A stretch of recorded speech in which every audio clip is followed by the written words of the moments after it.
Bloom where you're planted. What happens when your coming of age story takes place between cultures?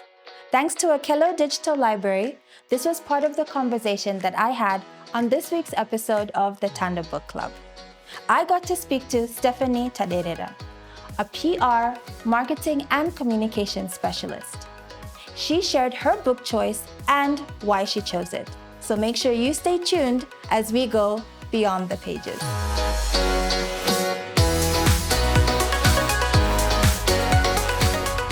Steph, it's such a pleasure to have you on the Thando Book Club. I'm excited about this conversation, so a big welcome. Thank you. It's great to be here. Awesome. Okay, so let's jump into it. Tell me about your book choice and why you chose it. Okay, so I have chosen Who Fears Death by Nnedi Okorafor. And I chose this book because it's such a vivid and powerful book that really sticks with you. It was my first introduction to Afrofuturism, or as she calls it, Africanfuturism. Nice. So just that African context, that history, that culture, that background being brought into African science fiction and African fantasy. That was really interesting to me. And just the themes, it deals with so many powerful and heavy themes that you don't really see explored a lot, especially in this context. So she really goes into things like just gender issues, war and violence, relationships, female genital mutilation and cutting. So some really serious topics that are really explored in this book. And it's something that just stuck with me from when I read it. I can imagine. I mean, looking at the cover, the title, I'm already expecting something quite deep. So I think the things you've spoken to sort of are alluded to in the cover.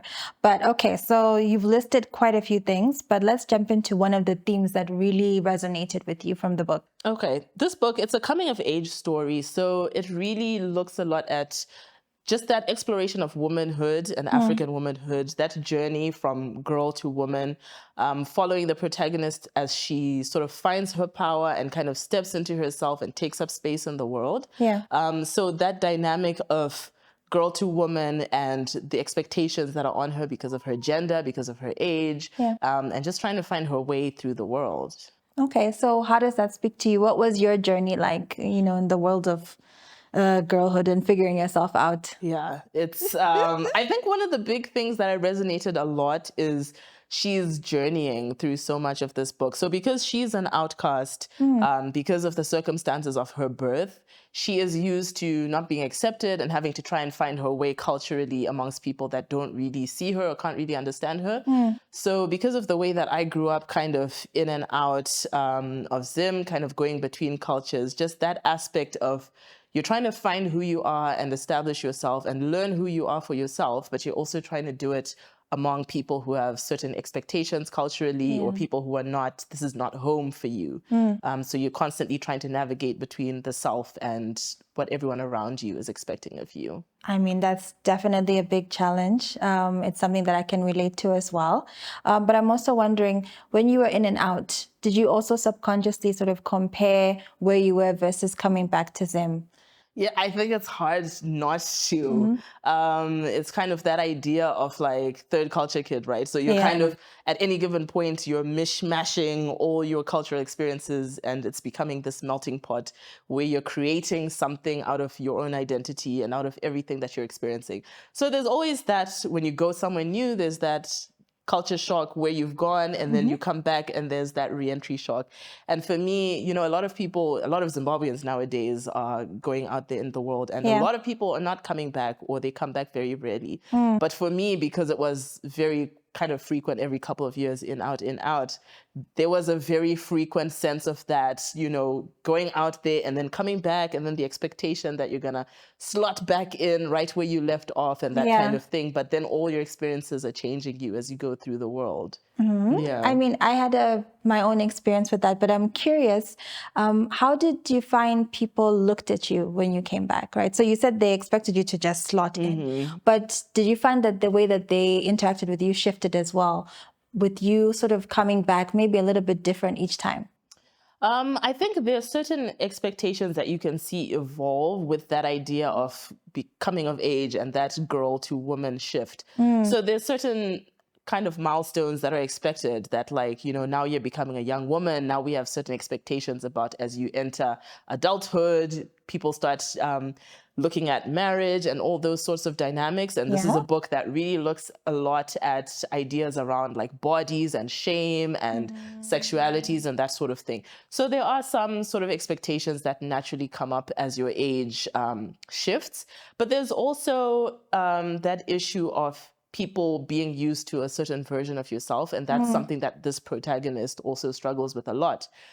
People have a version of you that they remember or that they created in their minds. And so there's certain things that they don't expect of you or they do expect of you, as the case may be. And you're going against the expectation because you're not the version that they remember or that they expect you to be. So some things naturally shift with time because it's the natural progression, and visually they can see that you're growing older, etc., etc. But there's parts of you that they don't know to expect, and there's things that they do expect that you can't fulfill, and vice versa. So let's just go back a little bit. You brought up the whole third culture kid sort of aspect, and not everybody knows what that is. So maybe you could explain what that is and then share. It's one of those phrases I've got used to kind of throwing around. I know a lot of people are just like, kid, you're a grown woman, so what's that about? It's just a phrase that was created to give language to the experience of if you are used to going in between cultures during your childhood years, during your formative years. So there's the culture that your parents are bringing to the table. So, for most people, your parents are from the same culture. And so they've got a culture that they're trying to impart onto you. And then wherever you've gone out there in the world, there's a culture that's local to that place. And the people in that place are from that culture. So because you have now been implanted into that new culture, you are no longer fully of your parents' culture, but you're also not from this new place. So this is not your culture either. So with the cultural experiences that you're having, you're sort of taking pieces of every place and you're being shaped by the different cultural experiences that you have. And so you create your own sort of third culture, hence the phrase third culture kids. And there's also another dynamic to that. I think if you go to an international school or private school or just a school where there's its own culture, which is international, and then that also adds... and there's this melting pot sort of expectation that, we do things a different way. So everyone kind of throws something into the pot and, you just create something new out of that. So, that becomes its own thing. Exactly. All right, let's delve into a different theme that you resonated with in the book as well, beyond that one. So I think in this era of my life, having young children, I see the relationships standing out a lot more, but especially the relationships between parents and children. So that's a theme that when I first read the book, maybe kind of faded into the background because there's other relationships that are explored. There's the dynamics between the protagonist and her partner. So that's sort of couple relationship. There's friend relationships, and there's sort of general community relationships. But I think the relationship between parent and child and how the parents' own baggage and their experiences, how they pass that on to their children, whether willfully or sort of as a byproduct of not really paying attention. But also the idea that you can impart dreams onto your children, or there's a certain path that you're expecting your children to take. So she really has a struggle. She's shaped a lot by the experiences that her mother had, and even the way that she was named by her mother, which as Africans, a lot of us can resonate, that you are given a name that means something to your parent, and maybe it speaks to something of the parent's own journey through life. So there's that element of her. She's kind of trying to step out of the shadow of what her mother's experiences were and what her parental experiences are that have been shared with her and that are kind of shaping her view of the world. So being a mom now, you kind of think a lot more about like, what is that like for someone to try and find their feet in the world, but to feel that they almost have to find a way to remove themselves from the baggage that has been placed on them or the expectations that have been placed by a parent. I'm also curious how conscious you are in trying not to do that as well with your own kids. Because for you to notice that, it means it's somehow on your mind. Yeah, it's one of those things. When you're seeing a young child grow, it's an amazing thing seeing them step into themselves. It's almost like they know who they are and you are learning who they are. So I think we tend culturally to have this sort of, I am the parent, so I'm all knowing compared to the child. But I like to think that my children are showing me who they are, and I'm also trying to learn and trying to unlearn certain things through them showing me who they are in the world. So there's certain things that I've already seen that I have a lot of friction with my sons over, especially the almost 3-year-old now, because he's a very, very outspoken, very strong personality, like as I'm you, sure maybe? you can imagine. Yeah.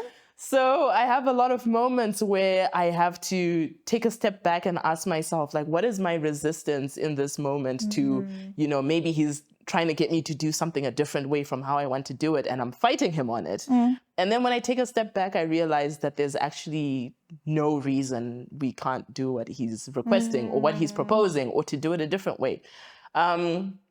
So just having a lot of those moments where it's making me take a step back and think, okay, or sometimes I react a certain way that I didn't expect to react. Something comes up and you kind of start thinking to yourself, okay, where is this coming from? And sitting with yourself and kind of forces you to go back sometimes, or to notice that, oh, this used to happen a lot when I was a child, when I was in his shoes at this age, or, whatever the case may be. So it's one of those things, I do think about a lot. And so I saw it mirrored quite a lot in this book. I think it's also interesting how our parents' behaviors sort of echo through us, even though we're not. Yeah, and I think a surprising thing for me, we tend to conflate noticing something with doing something about what you've noticed. And those are not the same thing at all. Just because you've noticed something doesn't mean you're taking action, doesn't mean you're changing the pattern. It doesn't necessarily follow. So there are times that you really realize that you noticed something about how your parents did things, but it doesn't mean that you're doing any differently, even if you said to yourself, oh, I'm never going to do it like that, or I won't do that, or I will do that. You realizing something and then putting in the work to do it differently is just two completely different things. Yeah. And I like how you just said doing it differently, right? Because I think that that's an interesting part of the protagonist's journey, which is she is different, she presents differently, and she has powers. It is an Afrofuturistic book. So she has these powers that are developing, and she has to figure out how to harness her difference in a way that's going to help her grow and obviously impact the world around her in a positive way. And I think being different is something that seems so negative in the beginning, but then it can work out well for you. So I'm wondering if you felt that as well when you were, I guess, maybe feeling like an outsider in the different cultures, and maybe even coming back in Zim and feeling like an outsider. Yeah, I think it's a complex thing. So even with the protagonist, I would say that through her journey, there were times that her areas of strength and her areas of weakness were highlighted very clearly. And it's not supposed to be necessarily a value judgment to say she is wrong because she did it like this. And there are even areas that it's shown how her parents or how other people in the community do something. Some things are a critique, and then some things it's just kind of, that's how it is. It's not a right or a wrong thing. So I think similarly in my own life, it's a little bit more complex than saying it always feels like a superpower or it always feels like a negative. I don't think I can put brush it with sort of one brush or put that broad of a stroke on it. Sometimes you can see the ways in which it benefits you. Sometimes you can see the ways that it's a drawback. But I think we're all kind of making our way through life, and for most of us trying to figure out how to leverage our strengths and how to work on the things that we notice that we maybe want to work on or don't like about ourselves or whatever it is. Yeah. Yes, hopefully. Yeah. That's the goal anyway. There are so many heavy themes, and I'm wondering how that struck you as you're reading it. Like the female genital mutilation, and there was quite a lot of violence, I think, against women's bodies. So it's such a central theme to the book, exploring violence against women. There are definitely the themes are heavy. They're not painted in a very flippant sort of way. It's supposed to hit you hard. I think it's supposed to be vivid. And so it kind of mirrors some of the same struggles that we have as women today, I think. Not every experience is going to be your experience, but we all can see mirrored in the protagonist's journey issues to do with existing under the patriarchy or existing under having certain expectations culturally of you as a woman. Her relationships also have that issue of I am the man, so I am supposed to have the greater role, and you're supposed to have the lesser role because you're a woman, and characters grappling with that. So it's one of those things where you can see aspects of your own experience in that as a woman, and to relate to the parts where you're saying, okay, we still need this to change. This is a mindset that still exists in this area or that area. And I think for women especially, trigger warning for sure. It's there is definitely violence against women, domestic violence. Those are themes that are explored throughout the book. Yeah. Is there anything in particular that was a strong trigger for you? I think the female genital mutilation and cutting, because that is something that's so foreign to my experience, so foreign to my worldview. And yet it's something that is still very prevalent today. We can't say it's dying out or anything like that. Absolutely not.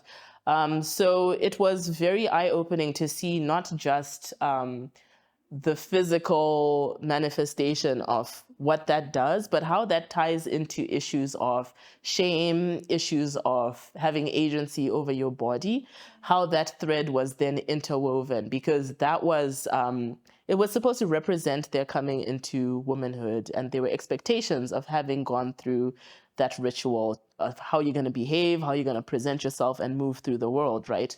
So it's something that through the threads of the culture in this book, it kept coming back to that issue. It's supposed to interweave into everything. So you've gone through this ritual, now you've been given this symbol that you've undergone through the ritual, you have to behave like this, you have to do that. So ideas around when you are becoming a woman, when you're coming of age, the new expectations that get placed onto you about how you're supposed to behave, what is shameful and what is not shameful. In which ways are you now supposed to be at war with your own body? Because there's a way that you're supposed to present your body, and there's a way that you're not, a way that you're allowed to use your body, and a way that you're not allowed.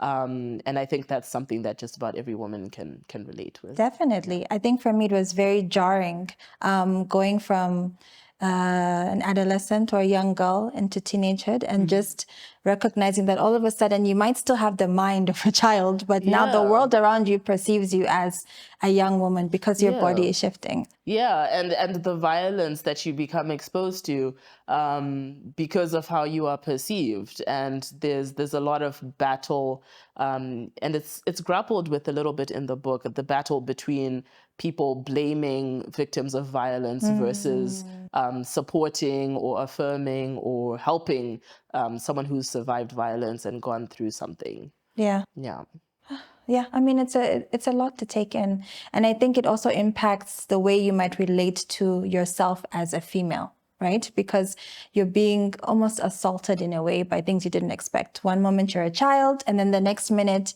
you're being treated in a certain way. The gaze, which is now looking at you, the male gaze is different. Whereas before it was might be fatherly, or like you're just a child. Now all of a sudden there's a sexual element to it, which you're not always prepared for. So the male gaze will have shifted, but also interestingly, the book also looks at the role of women in upholding some of the cultural practices, harmful or not, the role that women play in perpetuating violence against girls and against their bodies, and upholding some of the expectations that have been placed because they've gone through it. You know, they're on the other side of it, but they are now almost the gatekeepers, or you know what I mean? They're the ones that are now making sure that the next generation endures the same. And in the name of culture, in the name of, this is how things are done, in the name of religion, the book also has a very rich sort of mythological references and cosmologies and that sort of thing that it refers to. So it also, touches on the role that we have different systems and structures that are created that we then use to justify when we are putting violence against girls and their bodies and other people in general. And you've made a good point about the gatekeeping, because I think it's something that we always talk about, especially around International Women's Month and things like that. People always bring up how, for example, in the workplace, we talk about women should support each other, should uplift each other, but then there are always these gatekeeper types who are not really interested in that. And they could be the ones at the forefront of bullying or putting other women down. Yeah, there's that issue of women, especially the few women who manage to be in the room full of men. Yeah. And what role are they playing in helping other women to have a seat at the table, etc.? Do you want to be at that table? What is it? This is a whole big conversation. Yeah. Bigger than than I think we can get into right now. But yeah, it is a big issue, and I think also tackled by the protagonist and those that she encountered who are older women who have positions of prominence in the communities that she sees, is to say what part do they play in the things that happen to her and to those around her? Are they complicit now that they have some sort of a piece of the pie when it comes to power? Are they doing anything to dismantle the violence or the things that are harmful to other people? Or they now sort of use their presence in a room to say, if I endured it and I came out the other side, then you should have to endure what I endured for you to have a share of the same power or privileges. I imagine that's the only space they might think the power is. Maybe for them, creating the the resistance is too much work for them, and the power lies in just perpetuating the system and saying, "Look, I made it. I'm one of the few." But yeah, maybe, just, and there's always some sense of like an ego or a way that you view the self as well when you say, "I'm one of the few." Yeah. You know, there's loads out there who want to be where I am, but I'm one of the chosen ones, kind of thing. Okay, speaking of the chosen one and getting back into our story, we've got Anya, who's the chosen one as well. And it's a sort of Afro-futuristic setup, which I think is amazing because one, anything you put Afro in front of, I'm there, I'm sold. And Afro-futuristic, I feel like it gives us space to play around with a lot of things. So just tell me a little bit more about, I think, her journey to being the chosen one. I think there's a burden in being the one who has to save all the others, but in the space of Afrofuturism. Yeah, so this story is set in a post-apocalyptic world, specifically in Sudan, although they don't actually say Sudan in the story. But it's something that she finds out, Anya finds out that she's the chosen one after something happens when she's about 11 years old. So it's a story where, because of the circumstances of her birth, she's used to living with her mom, isolated away from other people. And so there's certain skills that she has that make her special, but she doesn't know to think anything of them. Okay. So it's really only when she comes into being reintegrated into a community with her mother and some years have passed and then things start happening that she can't explain and she cannot, understand what's happening to her. So she kind of has to start to seek information for herself and to have that curiosity and knowledge of what is happening to her, and to seek out mentorship, which is actually quite a big theme in the story. So she is the chosen one, but she's not sort of self-guided or all-knowing or anything like that. She just has experiences and she seeks out somebody who can mentor her, and she has to push for that to happen because of her gender, because of who she is. She's actually rejected from gaining that mentorship that will help her to control and to access her power appropriately. So she has to push on those doors in order to get someone who's able to teach her and to guide her and to take her through that journey in a much more systematic and orderly way. Yeah. I like that. And I'm wondering if there are other elements of the fantastic that are in the book as well. Like, I don't know, magical realism and those sort of things, which I first came across in 100 Years of Solitude, which I thought was fantastic. But I don't know if those elements are also in the book as well. Yeah, there's a lot of magical realism. So the writer has done a fantastic job of world building and creating an entire system and structure that you feel is really real. So she uses the word juju, which is so familiar to, I think, anybody immediately when you see the word juju, you have an idea of what you're dealing with.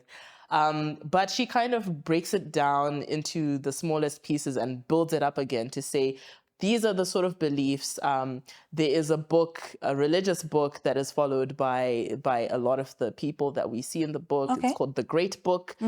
So she does a good job of showing how there's a religious system that's at play, and then there's elements of the magical realism and what she calls bushcraft in the book. You know, we tend to have more words like witchcraft and that kind of stuff, but she uses juju, she uses bushcraft, those kinds of words. So there's a religious system. There's African mythological elements that she uses to refer to, which help to make it feel real for you as an African reader. There's things that you kind of recognize to be spiritual or to be part of the spiritual world. And so she builds an entire system that you can understand that, okay, this is religious, this is spiritual, this is what the spiritual world looks like to Onye. Here's how she interfaces between the religious aspects that are at play, which are also warring and opposing with the juju aspects and elements that she's trying to tap into and that power that she's trying to harness for herself. I think that's a common sort of commentary that I've found with a lot of books like by African authors, is this clash between what you can call, I guess, Western culture, outside culture, and then traditional culture as well, to see how there's so much friction. So I'm wondering how much she brought out, or what commentary she made about that in the book. So Onye, she, as a young child, reads the Great Book. And so she has a very firm understanding. She's got a firm foundation of knowing what is in there and what the stories are and what the beliefs of the people around her are. But because of her experiences, she doesn't have an affinity for it anymore. She doesn't believe in the God that's presented in that book. And she sees the way that that book is weaponized by the people around her to sanction the different violence that she sees and experiences in her life. So the author really has a conversation about what does it mean to have a belief system that you use to say everything I'm doing is okay when you're enacting violence against other people. What does it mean to have a belief system that can actually change the world or change the way that people see things and do things? And what are the ways that religion or that spirituality are used by people to interact with each other, how it shapes how you view the world, and what is the changeability and malleability of those beliefs? Are they changeable? Are they not? What is the relationship between seeing something and, you know, that cognitive dissonance? Like, I see one thing, but it's not the same as what I believe. And how do you then try to reconcile the two together? I mean, I know you were quite young when you were traveling and stuff, but I'm wondering if this ever occurred to you when you were sort of looking at different cultures. I mean, the fact that there's an added culture, being a third culture kid and stuff like that. Were you also comparing things in that same way, or did you see any friction like that? In a religious sense, you mean, or just like in a cultural? In a general sense, cultural sense, yeah. I think we notice as people, we notice and we compare, even if we don't realize that we're doing it. It's not necessarily in an effort to say which is good, which is bad, which is right, which is wrong. But I think it comes even when you're saying culture shock. What is the nature of culture shock? It's you being used to one thing, but then encountering something completely different that kind of takes you aback for a second. So I definitely had that experience where you just go through your normal day, and it can be something so small as saying, oh, here they put spices in their tea. I've never seen that before, you know? In Zim, we'll just put our milk and our sugar and call it a day kind of thing, you know? So it can be something so benign. It doesn't necessarily mean it's a big thing or it's a big philosophical thing, but you definitely notice and you definitely compare. But sometimes you don't see the change that is happening within you or around you. Sometimes it takes other people from the outside to show you the ways in which you're different because you don't recognize it. So you go like there what? And then people are like, oh, your accent, why do you sound so British? You know, oh, I see you've started doing your hair, like you're favoring this sort of hairstyle, or I see how you cook this sort of dish. It can be like anything in your day-to-day life, because we don't realize how much of what we do is cultural. We just think, oh, maybe it's just my personality, or it's just practicality. But there's actually a lot of things that are influenced by cultural preferences. And culture itself is fluid. It's not a static thing. Right, It's not yeah. versus tradition. And I'm wondering if that also maybe colored the way that you saw maybe aspects of Zimbabwean culture, having that outside sort of experience. Yeah. I think one of the great struggles of having a lot of cultural exchange is that sometimes it's really inconvenient to be who you are or to be the kind of culture that, you know, you've got things that you're used to, you've got a way that you're used to doing certain things. And so when you ingrain yourself in a particular context, people become used to how you do things. You become used to how they do things. And there's a way that things flow. You kind of look to reduce friction in your day-to-day life. And, you know, our minds are wired for that as well, which is why we have habits and that sort of thing. Yeah. So then you remove yourself from that context, you put yourself in another context, and then things that should be so small, so malleable, they shouldn't matter. But someone will take you to task to be like, well, why did you say that word like that? Why did you pronounce it like that? Like what? Or, you know, why did you say Z instead of Z? It can be just like the smallest little things, you know. Why did you say route instead of route? You know, and I'm picking on language because I love language, but it doesn't necessarily have to be language. It can be, you put mayonnaise on your chips. Why did you do? Who does that? Why would you put mayonnaise there? But isn't it so interesting how people use those small things to completely decide that you're a certain type of person? Yeah, it's very small things, and it's something that I encounter a lot, you know, especially in the arena of language. You know, someone will hear me speak and be like, "Saka unoto taura Shona," and I'm like, why did you assume that I don't? It's like, well, I heard you speak English. And it's like, English, Shona, you know, languages are different. People can speak multiple languages. So it's really strange sometimes, the assumptions and then the that, assumption that after people that can is, take.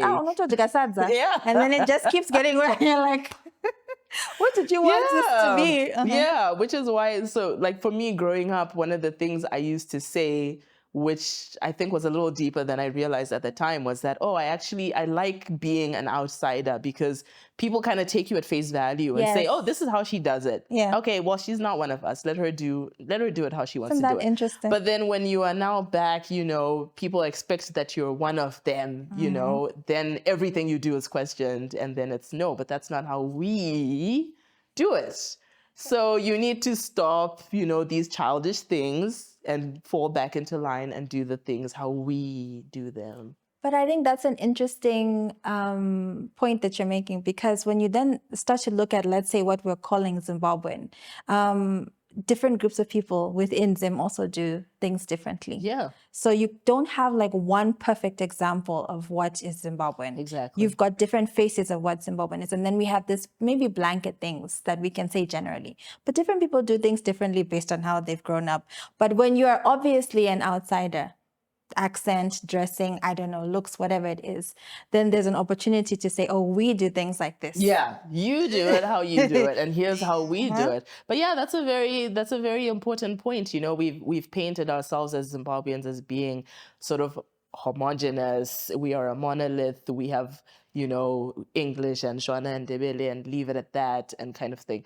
But that's not the truth, is it? No, it's not at all. Okay. As we continue to interrogate what this kind of truth means, we're going to move into our rapid fire question segment. Okay. They're just nice questions. Your face just kind of went, oh gosh. They're really nice questions. Okay. Just say the first thing that comes to mind. Okay. And then, yeah, we'll take it from there. There's no right or wrong. Okay. All right. So make sure you stay tuned as we go into our rapid fire question segment.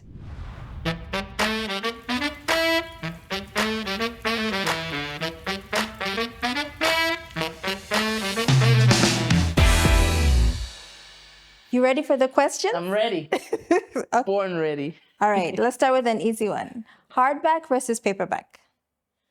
My problem is that I like context. Okay. I just have to choose a word. Okay, I choose paperback. Why? Because it's accessible. It's very accessible, and that's what I know and love. Hardback looks beautiful, but it's something that it's like a special treat. Okay. Whereas a paperback for me, that's like daily sustenance. You know? Like the looks of this. yeah. Don't look at my dog-eared copy here. It's well loved. It's well loved. Okay. In theme with the book, what's your superpower? My superpower is communication. Okay. Yeah. I think I can convey an idea clearly and connect with people based on it and know how to mold how I'm communicating to connect with people. I like that. I like that. That resonates with me. Okay. If you had to recommend a book to someone when they're feeling down, which book would you recommend? I would recommend the book A Short History of Tractors in Ukrainian. Of tractors? Yes. So that's the book title, but it's not a textbook. It sounds like a textbook. Okay. But it's actually a very funny book that will make you laugh out loud. And it's about a pair of sisters. They're English, but their heritage is from Ukraine. And their father was an engineer. And he's got a thing about tractors and like machines in general. So that's where it comes from. And after the death of their mother, he starts to date a much younger woman and she turns their life upside down. And it's a very funny story. Oh, okay. That sounds good. What's the most memorable book cover you've ever seen? The most memorable book cover? Am I really knowledgeable about book covers? Just to you, like something that struck you and you're like, oh. I feel like anything that's got a graphic on it, not necessarily a picture, but like a graphic. So like I love how this is like a painting. So it actually makes me think of a cover of a book that I had as a child called Mufaro's Beautiful Daughters. Don't even say Did you that. have That that was book? My favorite. I loved that book. I've never met anybody who knows that book existed. So thank you for validating. I didn't dream this book. It wasn't a fever dream. And reread. It was a beautiful cover, and she had her braids, and you can imagine in the 90s. And the round nose and the brown skin. Those kinds of covers did not exist. And do you know, I always thought I'd marry a prince who looked like the owner of the book. Oh, he was beautiful, wasn't he? They were beautiful. Oh my goodness. Just the hair, the skin, everything. And it was sort of painted / drawn. Yeah. And then it was in Great Zimbabwe. Yeah. Okay. So, I mean, thank you for that. Now I just went back in time. I'm so happy. Okay. Which character from a book would you like to befriend and why? Which character from a book? Oh my goodness. These are the things that I like to think about for 30 minutes first. Who would I like to befriend? It can be any book. I honestly don't know the answer to that. That's okay. I have to sit with it. I don't know the answer to that. But I probably would not be with the protagonists. I would probably be in the corner somewhere with one of the characters that I find interesting, but they're not fighting dragons. I wouldn't be there, I don't think, with the dragon fighters front and center. I don't think so, yeah. Oh, fair enough. Pick a book you wish you'd written. A book that I wish I'd written. I wish I wrote Nervous Conditions. That is going to be probably a very cheesy answer. But you know what? Nervous Conditions was the first book that I saw myself and my cultural experiences reflected in. And that book resonated with me so much as a child. It would be cool if I could have written that book first.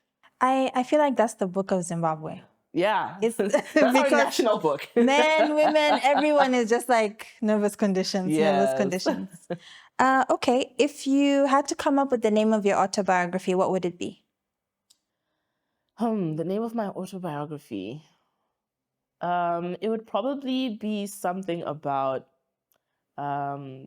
fall down 7 times, stand up 8.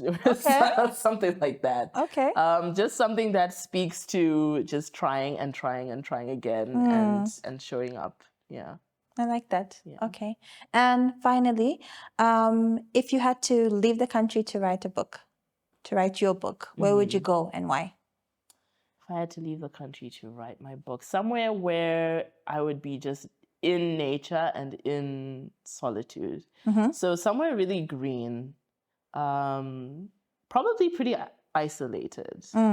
If the Amazon had like a really incubated, no insects, no creatures, but you can see all that green, you can hear the breeze, you can feel the sun and just be like alone. I think every parent of screaming young children will resonate with that. Okay. All right. I think that's good enough. Okay, so that wasn't so bad, was it? It wasn't. Okay. I liked your survived. answers. Farah's beautiful. Okay, I'm still there. All right. So now I'd like you to choose a quote that you'd like to share with us and then tell us why that quote resonated with you. Okay. Fire, ice, iron, flesh, wood, and flowers, the sweat of life. Most of the time I forgot about the smell, but I always became aware of it when strange things happened. Can you taste it? Yes, I said, if I try. Do you choose it? No, it chose me long ago. He nodded. Then welcome. He walked to the door. Over his shoulder, he said, and take that cursed stone from your mouth. It's meant to keep you grounded. It's useless to you. Okay. Why did you choose that? So the reason I chose this is because, so the stone that he's referring to that's in her mouth, after they go through the cutting ritual, there's a stone that's put in their mouth. And it's meant to be a reminder of what's happened to them, that now you are no longer a child, you're now a woman. Okay. Yeah. So some sort of rite of passage. Yes. Okay. So you have to keep that stone in your mouth at all times unless you're eating or you're sleeping. So the reason that I chose this passage is that it stood out to me that by this point in the story, she no longer bought into everything that was supposed to be represented by the ritual. Okay. And she was on her path trying to find answers for herself and trying to step into her own power. But she was still holding on to this symbol of everything that she was supposedly rejecting. And so I think that's something that a lot of us can resonate with. You're on a journey, there's something that you're trying to achieve, there's something that you're trying to do, but you're continuing to hold on to some remnant of the past that has nothing to do with the you that you're trying to step into or the things that you're trying to do. And so it was a necessary step for her, even though it was such a small little symbol. That symbol of her releasing what she was holding onto of her old life so that she could begin her journey and undergo her apprenticeship and go into her new life. Oh, okay. So her holding onto the stone was deliberate on her part so that she could go forward with... So she had to keep the stone in her mouth. After all the girls undergo the rituals, they would put a stone under your tongue and they tell you to keep it in there because it's a symbol that now that you've undergone this ritual, you're a woman. So it's almost like a reminder of keeping you in your place and reminding you how to act because it has to stay in your mouth at all times.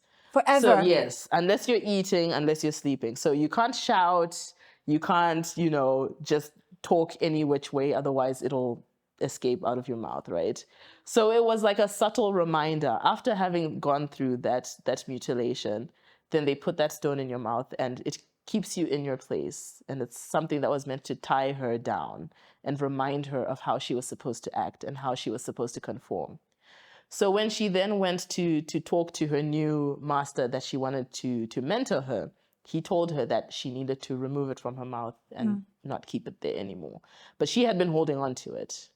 I think that's interesting and a very powerful metaphor because like stones, if you think about it, these weird series that we see or whatever, when people are being drowned and they attach stones to their body, they throw them in a river. That's what weighs them down. Yeah, it weighs them down. And this idea of silence and silencing her voice, which is something I think that a lot of women can relate to as well, because I think there's a lot of societies where we're expected to just be quiet. Yeah, to be quiet and to hold on to those little symbols that are supposed to remind you how to act and who you're supposed to be. So it's like once you have decided that you want to go in a particular direction on your own journey, it's necessary then to release those things. And I think there's a certain necessity of releasing the opinions of other people and all that kind of thing. So it was quite a powerful symbol for her as well, as Onya as the protagonist, for her to be able to go on her journey. She needed to have that sort of visual of being like, okay, I've left the old things behind. Now I'm stepping into a new era. And how do you find... How easily able are you to release things of the past and just... I do it with great difficulty. Not easy. As do we all. Not easy, you know. One of the phrases that my mom loves, she loves the saying "bloom where you're planted," and that's something that I try to remind myself. But it's a lifelong work in progress, I think. Yeah. I think it's one of those things that maybe it's just a human thing. Maybe it's when you're used to a lot of change, a lot of transience, like we talked about, the ins and outs of growing up. You find the few things that you can hold on to, and you hold on to them for dear life, because that's what keeps you grounded. That's what keeps you feeling stable. Yeah. So I think it's a big lesson of life and of getting older, learning how to release things when it's time to release them. It's so true. It reminds me of this scene from Meet Joe Black. Have you ever watched it? No, It's this I old haven't. Brad Pitt film, and he's deaf, and he meets this older gentleman who he has to help cross over to the other side. But when he comes in as deaf, he gets caught up in life and he falls in love with the man's daughter. And now at the end, he has to leave everything, and then he doesn't want to leave. And the older gentleman looks at him, and says to him, "Sometimes it's hard to let go, isn't it?" Well, that's life. What can I tell you? And I remember that that's something that always stuck with me, because, like you're saying, when you move around a lot, you just hold on to the strangest things to keep you grounded, because you don't want to feel like you're just floating in the wind. Yeah. So that's true. So I think that's a good place to end on Joe Black. I definitely could have more of a conversation with you. We'll probably continue it offline. Definitely. But thank you so much. It's been so fun having you on the Thando Book Club, and I hope we'll see you again soon. So books can definitely take you out of your comfort zone. You can go to other countries, other cultures, visit other people, as well as have a different perspective of your own culture. Thanks to Akelo Digital Library, we're going beyond the pages in this season of the Thando Book Club. Make sure you don't miss out on next week's episode.